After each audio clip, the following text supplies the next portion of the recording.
বৃহস্পতিবার পবিত্র রাতে কেউ যদি এই দোয়াটি 100 বার পরে কোনো দিন পৃথিবীর কোনো মানুষের কাছে তার হাত পাততে হবে না। পৃথিবীর সব কিছু তার পায়ের নিচে আল্লাহ হাজির করে দিবেন।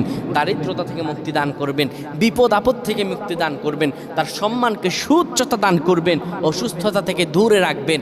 আল্লাহর অশেষ দয়া ও রহম তাকে দান করে দিবেন। সুবহানাল্লাহ। বৃহস্পতিবার রাত এটি গুরুত্বপূর্ণ রাত।